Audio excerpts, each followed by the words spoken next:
Ganito nga pala yung buro sa Pampanga, hipon na may kanin na pinanis. Yon, pumunta nga pala kami sa palengke ng Masantol, bumili nga pala kami ng hipon na gagamitin sa buro. Yun, binili nga lang pala nila rodel, dalawang rodel kasi yan eh.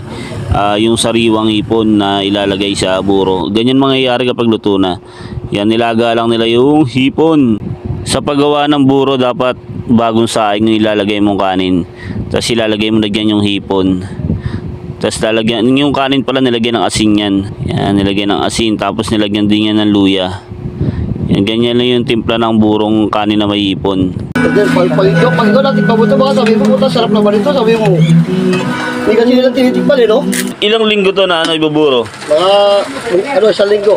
Pa isang linggo? Oo. Para survival talaga yun, baka sarap yun. Ano to, parang papanisin lang yung kanin, no? Oo. Ganito yung mga specialty dito sa Pampanga, yung buro. Pwede rin tilapia dito, di ba? Oo, pwede. Pero number 1 talaga yung hipon. Number 1 yung hipon sa Pampanga na buro. Alam mo dalag. Ilalagay lang yun sa garapon, tapos ibuburo ng ilang linggo? Isang linggo. Isang linggo, tapos pwede na.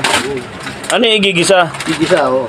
Para magiging ano siya, ano, bagoong. Oo. Para kalabangan rin sa ginisa mo. Yan, ganito nga pala yung buro sa Pampanga. Binurong kanin na may hipon. Yung ginawa nilang buro kapag isang linggo na magiging ganito na.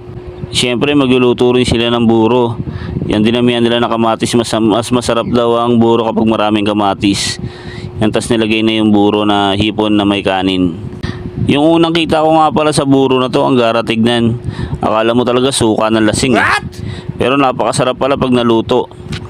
Yan, alam ng mga taga-Kapampangan yan at mga nakakain na nito, napakasarap. Kung nakatikim ka na ng ganito, para sa'yo anong lasa? Kasi sa akin parang ginisang bagoong, napakasarap.